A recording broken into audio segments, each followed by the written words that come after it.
ఈరోజు మనం చిన్నమైల్ అంజిరెడ్డి గారి శాసనమండలి సభ్యుల గారి గురించి తెలుసుకుందాం. చిన్నమైల్ అంజిరెడ్డి గారు భారతీయ జనతా పార్టీ నుండి శాసనమండలి సభ్యులుగా బాధ్యతను వహిస్తున్నారని కూడా చెప్పవచ్చును. గ్యాడెట్ నియోజకవర్గం నుండి శాసనమండలి సభ్యులుగా చట్టసభల్లోకి చిన్నమైల్ అంజిరెడ్డి గారు అడుగుపెట్టడం జరిగింది. తెలంగాణలో ఒకప్పుడు భారతీయ జనతా పార్టీ ఎక్కడో పట్టణాల్లో 1-2 కార్పొరేటర్లు గెలిస్తే గొప్ప, అలాంటిది నేడు తెలంగాణ వ్యాప్తంగా కూడా భారతీయ జనతా పార్టీ తన హవా కొనసాగుతుందని కూడా చెప్పవచ్చును. తెలంగాణ రాష్ట్రంలో కాంగ్రెస్ పార్టీకి ప్రత్యామ్నాయ శక్తిగా భారతీయ జనతా పార్టీ ఉందని కూడా అనటంలో ఎలాంటి అనుమానం లేదు. దానికి నిదర్శనం మొన్న జరిగిన ఎమ్మెల్సీ ఎన్నికల్లో అత్యధిక స్థానాలలో భారతీయ జనతా పార్టీ అభ్యర్థి గెలుపొందటమే దానికి కారణం చెప్పవచ్చును. ఆ గెలుపొందిన అభ్యర్థుల్లో చిన్నమైల్ అంజిరెడ్డి గారు ఒకళ్ళని కూడా చెప్పవచ్చును. పార్టీ కోసం పనిచేస్తే పదవిలో వాటంతన ఏ వ్యవస్థ అనే దానికి మన అంజిరెడ్డి గారి ఒక నిదర్శనం కూడా చెప్పవచ్చును. ప్రజలలో కానీ పార్టీ అభివృద్ధి కోసం కానీ కృషి చేస్తే పార్టీ గుర్తించి తగిన సమయంలో తగిన గుర్తింపు ఇస్తుందని కూడా అంజిరెడ్డి గారు అంటున్నారు. ప్రజల కోసం, ప్రజా సంక్షేమం కోసమే తాను ఎల్లప్పుడూ ముందుంటానని కూడా తెలియజేస్తున్నారు. తెలంగాణలో కాంగ్రెస్ పార్టీ తప్పుడు వాగ్దానాలతో, తప్పుడు హామీలతో అధికారం రావడం జరిగింది తప్ప మరొకటి కారణం కాదని కూడా చెబుతున్నారు. 2023 ఎన్నికల్లో భారతీయ జనతా పార్టీ కానీ తప్పుడు హామీలు కానీ ఇచ్చి ఉన్నట్టయితే, కాంగ్రెస్ పార్టీ ఇచ్చిన హామీలు కానీ భారతీయ జనతా పార్టీ ఇచ్చి ఉన్నట్టయితే తమ అధికారంలోకి వచ్చేవాళ్ళమని, కానీ ఆశను సాధ్యంగా హామీలు ఇచ్చి ప్రజలు మోసగించడం తప్పని భావించి తమ పార్టీ అలాంటి వాగ్దానం ఇవ్వలేదని, ప్రజలకు చేసే పనులు మాత్రమే చెప్పడం వలన మేము చెప్పామని, ఆసనమైన వాగ్దానాలు ఇచ్చామని, కానీ తప్పుడు వాగ్దానం వల్ల ప్రజలు కొద్దిగా ఏదో ఆశ కలిగి కాంగ్రెస్ పార్టీకి ఓటేశారు తప్ప మరొక కారణం కాదని, ఇప్పటికి ప్రజలంతా కూడా అంతా తెలుసుకున్నారని, కాంగ్రెస్ పార్టీ తమను మోసం చేసిందని తెలుసుకున్నారు కాబట్టి ఇంకా దాదాపుగా కాంగ్రెస్ పార్టీని ఇంకా నమ్మే పరిస్థితి లేదని, కాంగ్రెస్ పార్టీకి ప్రత్యామ్నాయంగా బీజేపీ పార్టీ అని కూడా తెలంగాణ ప్రజలందరూ కూడా భావిస్తున్నారని, రాష్ట్రంలో ఎప్పుడు ఎన్నికలు జరిగినా కూడా భారతీయ జనతా పార్టీ అధికారులు రావడం ఖాయమని కూడా అంజిరెడ్డి గారు ఘంటాపథంగా తెలియజేస్తున్నారు. పార్టీ అధికారులు రావడం కాకుండా దేశంలో నరేంద్ర మోడీ గారు 4వసారి ప్రధానమంత్రి కావడంలో కూడా తెలంగాణలో అత్యధిక ఎంపీ స్థానాలను కూడా ఇవ్వటం జరుగుతుందని కూడా అంటున్నారు. గతంలో తెలంగాణ ప్రజానీకం బీఆర్ఎస్ పార్టీకి 10 సంవత్సరాలు అధికారం ఇచ్చినారు.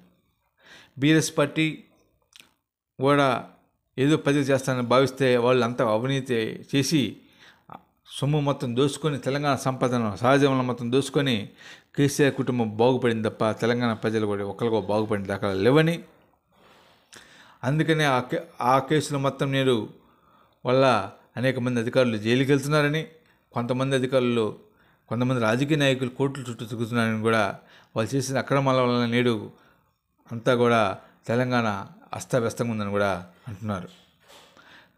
తెలంగాణలో బీఆర్ఎస్ పార్టీని కాదని కాంగ్రెస్ పార్టీ ఏదో ఉద్ధరిస్తుందని తప్పుడు వాగ్దానాలను నమ్మి ప్రజలు ఆ పార్టీకి పట్టం కట్టడం జరిగింది. రేవంత్ రెడ్డి ఇచ్చిన 6 గ్యారెంటీలు అన్నింటిని కూడా ఒక్క గ్యారెంటీ ఇప్పుడు సంపూర్ణంగా అమలు చేయలేదని, మరికొన్ని గ్యారెంటీలు అసలు పట్టించుకోవట్లేదని, దీనివల్ల ప్రజలు కూడా చాలా నిరాశ నిస్సులో ఉన్నారని, వీటికి తగిన మూల్యం కాంగ్రెస్ పార్టీకి త్వరలో చెల్లించుకోబోతుందని కూడా అంజిరెడ్డి గారు హెచ్చరిస్తున్నారు. ప్రజలకు సేవ చేయాలంటే, సామాన్యుడి మేలు జరగాలంటే, అవినీతి పాలన లేని ప్రభుత్వం కావాలంటే అది ఒక భారతీయ జనతా పార్టీ ద్వారా సాధ్యమని కూడా అంజిరెడ్డి గారు అంటున్నారు. కేంద్రంలో నరేంద్ర మోడీ గారు 10 సంవత్సరాల పైగా ప్రధానమంత్రిగా బాధ్యతలు నిర్వహిస్తున్నారు. ఎంతో సమర్థవంతంగా దేశాన్ని ముందు నడిపిస్తున్నారు. అభివృద్ధి చెందిన దేశాల తరపున మన దేశాన్ని నడిపిస్తున్నారు. కానీ గత 11.5 సంవత్సరాలుగా ఒక అవినీతి లేని పాలన అందిస్తున్న ప్రధానమంత్రిగా నరేంద్ర మోడీ గారు రికార్డు గెక్కినారని కూడా చెప్పవచ్చును. గతంలో యూపీఏ పాలనలో జరిగిన 10 సంవత్సరాలలో అనేక కుంభకోణాలు జరిగినాయని, అనేక మంత్రులపైన అవినీతి ఆరోపణలు వచ్చినాయని, కానీ మోడీ గారి పాలనలో ఇంతవరకు ఒక మంత్రిపైన కానీ లేదా ఒక అధికారిపైన కానీ అవినీతి ఆరోపణలు లేవంటే ఎంత సమర్థవంతంగా, ఎంత నిజాయితీగా, ఎంత నిస్వార్థంగా ప్రజలకు సేవలు అందిస్తున్నారో చెప్పవచ్చును. ప్రతి పేదవాడు కూడా నరేంద్ర మోడీ నాయకత్వాన్ని బలపరుస్తూ నరేంద్ర మోడీ నాయకత్వాన్ని కోసం కృషి చేస్తున్నారంటే అది నరేంద్ర మోడీ పాలనలో తప్ప మరొక కారణం కాదని కూడా చెప్పవచ్చును. పదవుల కోసం పాకులాడకుండా ప్రజాసేవ కోసమే పరితపిస్తున్న ఏకైక పార్టీ ఏదైనా ఉందంటే అది భారతీయ జనతా పార్టీ అని కూడా చెప్పడంలో ఎలాంటి అనుమానం లేదు. కొన్ని పార్టీలు ఉంటాయి ఎన్నికల సమయంలో వచ్చి ప్రజలకు ఊదరగొట్టి తప్పుడు హామీలు ఇస్తూ ప్రజలు మోసం చేయటం. కానీ భారతీయ జనతా పార్టీ మాత్రం ఎన్నికలప్పుడే కాకుండా పేదవాడు సమస్యలు ఎక్కడుంటే అక్కడ భారతీయ జనతా పార్టీ ఉంటుందని కూడా అంజిరెడ్డి గారు ఎంతో వినయపూర్వకంగా తెలియజేస్తున్నారు. గతంలో తెలంగాణలో కాంగ్రెస్ పార్టీ ఇచ్చే 6 గ్యారెంటీల అమలు కోసం భారతీయ జనతా పార్టీ బయట కానీ అసెంబ్లీలో కానీ ప్రజల పక్షాన పోరాడుతుందని కూడా అంజిరెడ్డి గారు తెలియజేస్తున్నారు. కాంగ్రెస్ పార్టీ పెద్దలు మెడలు కానీ వంచైనా సరే, పూర్తి పెద్దల మెడలు వంచైనా సరే ప్రజలకు ఇచ్చిన 6 గ్యారెంటీలు అమలు చేయాలని, అమలు చేయకపోతే 2028 ఎన్నికల్లో ప్రజలే వారికి తగిన శాస్తి చూపిస్తారని కూడా అంజిరెడ్డి గారు కాంగ్రెస్ పార్టీ ప్రభుత్వాన్ని హెచ్చరిస్తున్నారు. రేవంత్ రెడ్డి తన ప్రసంగాలన్నింటినీ వదలగొడుతున్నారు తప్ప పరిపాలనలో మాత్రం తన మార్పు రాజకీయాన్ని సాధించలేకపోతున్నారని కూడా చెప్పవచ్చును. దాదాపు సంవత్సరాల పాలనలో రేవంత్ రెడ్డి నాయకత్వంలో తెలంగాణలో ఒక్క కంపెనీ రాలేదని, నిరుద్యోగులకు ఒక్క నోటిఫికేషన్ కూడా రాలేదని కూడా అంజిరెడ్డి గారు ఓపోతున్నారు. ఎక్కడికైనా సరే మంచి కార్యక్రమాలు చేస్తే ప్రజలు ఆశీర్వదిస్తారని కూడా, లేకపోతే ప్రజలు తిరస్కరిస్తారని విషయాన్ని గుర్తుంచుకోవాలని కూడా కాంగ్రెస్ ప్రభుత్వం పెద్దలకు అంజిరెడ్డి గారు హెచ్చరిస్తున్నారు. నేడు బీజేపీ పార్టీ కేంద్రంలో అధికారంలో ఉంది. దాదాపు అనేక రాష్ట్రాల్లో అధికారం ఉందంటే దానికి కారణము ప్రజలకు కావాల్సిన సంక్షేమ కార్యక్రమాలన్నింటినీ కూడా సకాలంలో అమలు చేయటము, యువతకు నిరుద్యోగులకు వచ్చిన హామీలన్నింటినీ అమలు చేయటము, బడుగు బలహీన వర్గాలకు అండగా ఉండటమే తమ ధ్యేయంగా అని కూడా చెప్పవచ్చును. అంతేకాకుండా హిందువుల ఆరాధ్య దైవమైన శ్రీరాముని గుడిని అయోధ్యలో స్థాపన కోసం హిందువులంతా కూడా తమ కలగా భావించేవాళ్ళు. ఎన్నో సంవత్సరాలుగా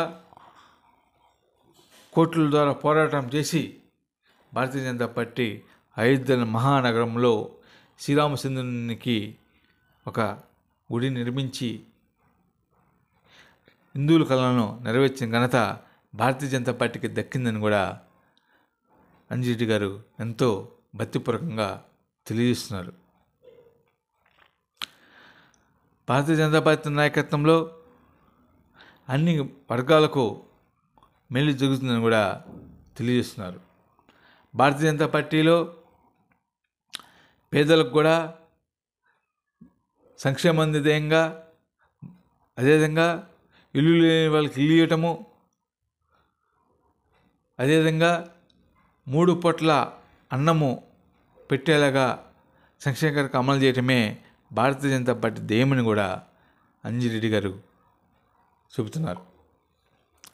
పార్టీలో ఎలాగైతే చురుగ్గా పాల్గొంటున్నామో అదేవిధంగా శాసన మండలిలో కూడా ప్రజల సమస్యలను పరిష్కరించడంలోనూ, ప్రజల సమస్యలు లేవనెత్తి ప్రభుత్వాలకి తెలియజెప్పి ప్రజల సమస్యలను, పేదల సమస్యలను పరిష్కరించేందుకు కృషి చేయడంలో కూడా తమ పార్టీ అన్ని వేళలా ముందుంటుందని కూడా అంజిరెడ్డి గారు తెలియజేస్తున్నారు. తెలంగాణ రాష్ట్రంలో రామచంద్ర గారు నాయకత్వంలో తెలంగాణలో భారతీయ జనతా పార్టీ అధికారం రాబోతుందని కూడా అంజిరెడ్డి గారు ఎంతో గంటపరంగా చెబుతున్నారు. రామచంద్ర గారు గత 40 సంవత్సరాల పైగా పార్టీకి సేవలు అందించినారని, వారి చేసిన సేవలకు గాను పార్టీ అధిష్టానం గుర్తించి నేడు పార్టీకి అధ్యక్షులకు నియమించడం జరిగిందని కూడా అంజిరెడ్డి గారు అంటున్నారు. రామచంద్ర గారి నాయకత్వంలో భారతీయ జనతా పార్టీ గోల్కొండ కోట పైన కాషాయ జెండా ఎగరేస్తుందని కూడా తెలియజేస్తున్నారు. త్వరలో జరిగే స్థానిక సంస్థల ఎన్నికల్లో కానీ, అదేవిధంగా గ్రేటర్ హైదరాబాద్ ఎన్నికల్లో కూడా భారతీయ జనతా పార్టీ తమ సత్తా చాటి చెబుతుందని కూడా అంటున్నారు. త్వరలో పల్లెకు కూడా వెళ్ళి కాంగ్రెస్ పార్టీ చేసిన మోసాలను ప్రజలకు వివరించి భారతీయ జనతా పార్టీ అధికారంలోకి వస్తేనే పేదవాళ్ళ సమస్యల పరిష్కారం దొరుకుతుందని, పేదవాళ్లకు 3 పూట్ల అన్నం ఉంటుందని కూడా చెప్పేందుకు తమ పార్టీ కార్యక్రమాలు నిర్వహిస్తుందని కూడా, అదేవిధంగా విద్యార్థులకు మంచి విద్య అందించాలన్నా, నిరుద్యోగులకు మంచి ఉద్యోగ అవకాశాలు కల్పించాలన్నా ఒక భారతీయ జనతా పార్టీ ద్వారా సాధ్యమని కూడా ఇప్పటికే ప్రజలందరూ కూడా తెలుసుకున్నారని, ఎప్పుడు ఎన్నికలు జరిగినా కూడా తెలంగాణ రాష్ట్రంలో భారతీయ జనతా పార్టీ జెండా ఎక్కడ ఖాయమని, తెలంగాణలో భారతీయ జనతా పార్టీ అధికారులు రావడం ఖాయమని కూడా అంజిరెడ్డి గారు ఎంతో ఘంటాపథంగా తెలియజేస్తున్నారు. పేదవాళ్ళకు కానీ, అదేవిధంగా అనగారిన వర్గాలకు కానీ ఒక మేలు చేయాలంటే ఒక భారతీయ జనతా పార్టీ ద్వారా సాధ్యమని కూడా అంటున్నారు.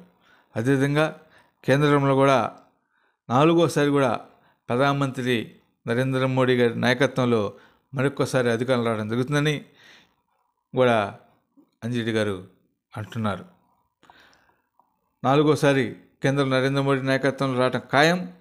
అదేవిధంగా తెలంగాణలో కూడా భారతీయ జనతా పార్టీ అధికారం రావడం ఖాయమని కూడా అంజిరెడ్డి గారు ఘంటాపథంగా తెలియజేస్తున్నారు.